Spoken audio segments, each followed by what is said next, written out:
안녕하십니까. 2024년 3월 3일 최병무의 팩트 시작하겠습니다. 서울 동작구 을, 여기는 국민의힘의 나경원 전 원내대표가 후보가 되어 있는 데죠. 그런데 여기에 민주당이 이 사람을 넣어봤다가 저 사람을 넣어봤다가 계속 그러고 있다가 최종적으로 확정을 했습니다.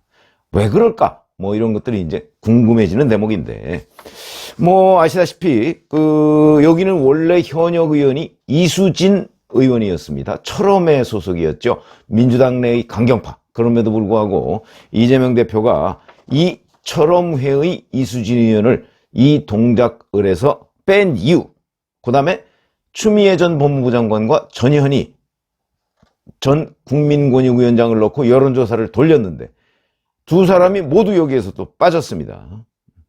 공천을 못한 거죠. 그러다가 이제 전현희 전 국민권익위원장은 임종석 전 실장의 서울 중성동 갑으로 배치가 됐고, 추미애 전 법무부 장관은 경기도 하남갑까지 밀려갔습니다. 자, 이러다 보니까 그리고 나서 이제 류삼영 전 총경, 이 사람을 공천을 했는데, 자, 여기서 이제 이재명 대표의 그림, 구상 뭐 이런 걸 보면 그 안규백 전략공관위원장이 얘기한 걸 보면 이 사람이 스스로 여전사 3인방 뭐 이런 얘기를 하지 않았습니까? 그러니까 추미애, 전현희, 이현주까지 여전사 3인방 이러면서 이제 아마 이재명 대표는 이 사람들이 반윤의 최전선에 섰다라고 해서 그 컨셉으로 뭔가 군배지를 달아주려고 하는 것 같습니다.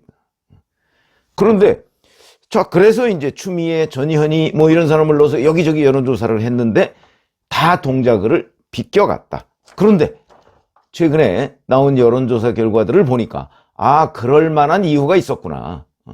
우선 이수진 의원의 경우에는요, 2020년 4년 전에 나경원 전 의원을 크게 이겼습니다.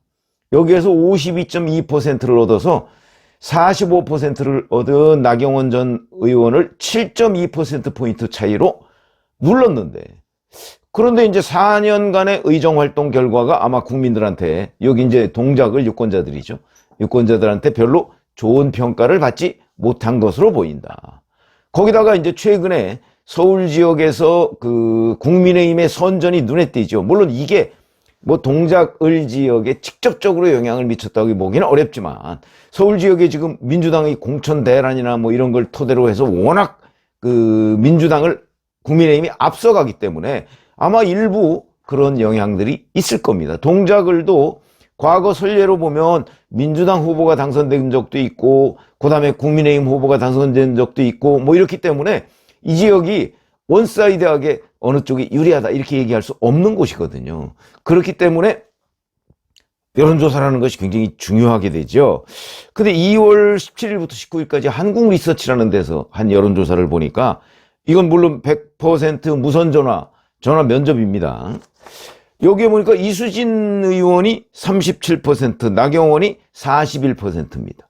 그러니까 뭐 오차범위 내이긴 하지만 적어도 한 4%포인트 차이 정도로 나경원 전 의원이 지금 이수진 현역 의원을 앞서고 있다. 4년 전에는 7.2%포인트 차이로 이수진 의원이 승리했는데 지금은 나경원 전 의원이 앞서고 있다. 아, 이거는 뭔가 빨간불이 들어왔다. 그렇지 않아도 지금 4년 전에는 나경원 전 의원이 야당으로서 선거를 치렀던 것이고 지금은 이제 집권당으로서 선거를 치르는 겁니다. 더군다나 나경원 전 의원에 대해서는 지난번 김기현 대표가 국민의힘 전당대회에서 대표가 되기 전에 본인이 대표 출마를 하려고 했었죠. 근데 그거를 윤석열 대통령이 찍어 누르고 뭐 저출산 부위원장에서 해촉하고 뭐 이런저런 이제 압력의 요소들이 있었다는 걸 유권자들이 알고 있습니다. 그러니까 딱히 나경원 전 의원을 친윤이다 이렇게 얘기하기 어려운 상황이죠. 지금 지역구에서. 그러다 보니까 그런 이미지까지 겹쳐서 아마 나경원 전 원내대표에 대한 지역 구민들의 지지가 지금 제법 있는 것으로 보인다. 그런데 바로 이 조사에서 이수진, 나경원 이 조사만 한 게 아니고 추미애, 나경원 조사도 했다고 합니다.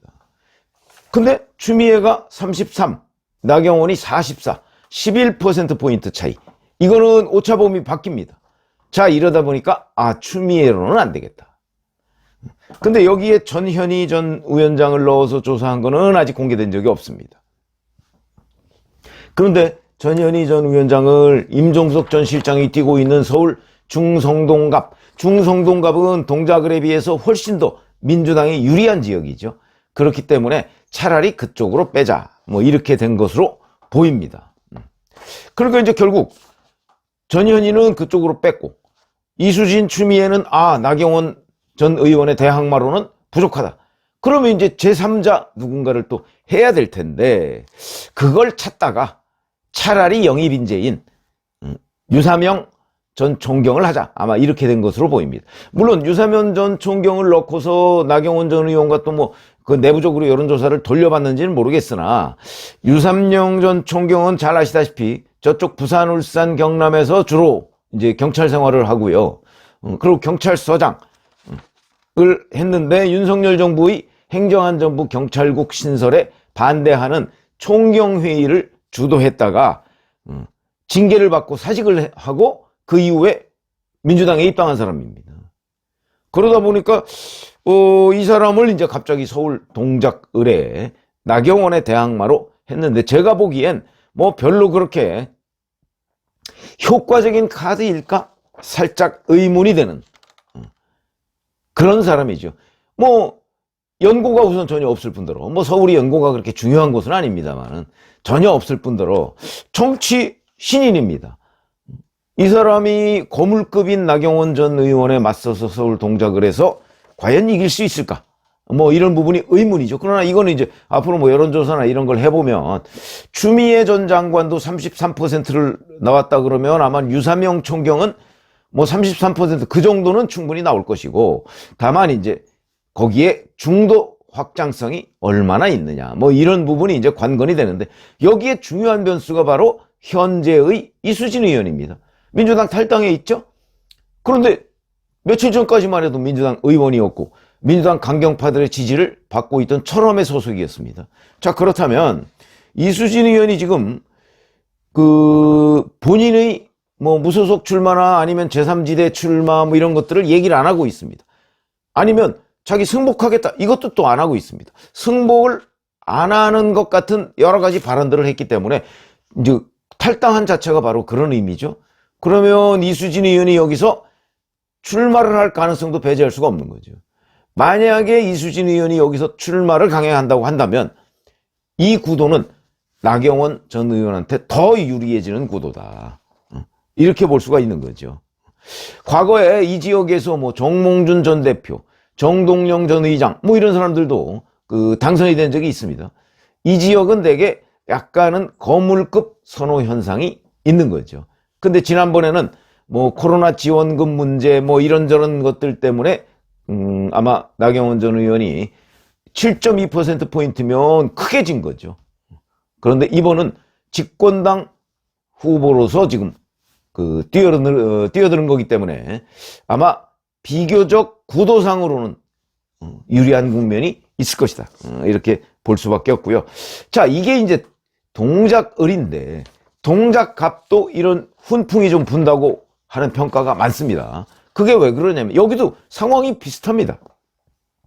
동작갑은 민주당 공직선거 후보자 검증위원회 위원장인 김병기 수석사무부총장이 현역 의원이죠. 그리고 여기에는 국민의힘에는 무한도전 변호사라고 하는 장진영 변호사가 공천을 받았습니다. 4년 전에도 똑같이 맞붙었는데 그때 김병기 의원이 당선됐던 곳이죠. 근데 여기도 최근이죠. 2월 25일, 26일 미디어 토마토라는데, 이거는 뭐 ARS 조사입니다. 그 조사 결과를 보면 장진영이 45.5%고 김병기 의원이 39.6%입니다. 물론 이거는 뭐 오차범위 내지만 오차범위의 한계선상까지 가 있고, 근데 여기도 또 제3 후보 변수가 있습니다. 바로 전병헌 전 청와대 정무수석이죠. 왜냐하면 이 동작갑이 전병헌 전 의원이 무려 여기서 3선을 했던 지역입니다.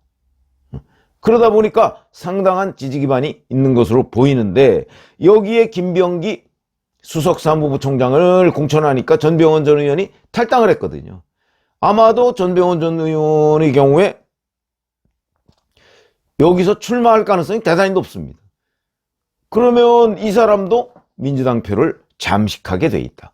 이러면 뭐 국민의힘이, 그렇지 않아도 여론조사에서 앞서고 있는데 국민의힘이 상당히 유리해지는 국면 아닌가. 이렇게 보면 이게 이제 한강벨트라고 흔히 얘기하는데, 민주당의 공천 대란으로 한강벨트의 대부분이 국민의힘에 넘어갔다, 이런 평가를 받고 있죠.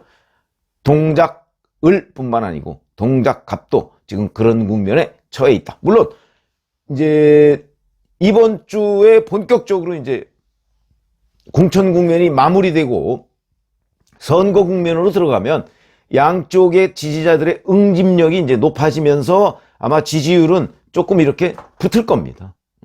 그러나 그렇다고 해서 지금 현재 민주당의 공천 대란이 뭐 완전히 없어진다 이렇게 보기는 어렵죠. 다만 국면만 조금 바뀔 뿐인데 여전히 서울 지역에 이런 민주당 공천 대란의 반사 이익은 있을 것으로 보인다. 그러나 격차가 지금보다는 조금 줄어들지 않겠나, 뭐 이런 판단은 듭니다. 고맙습니다.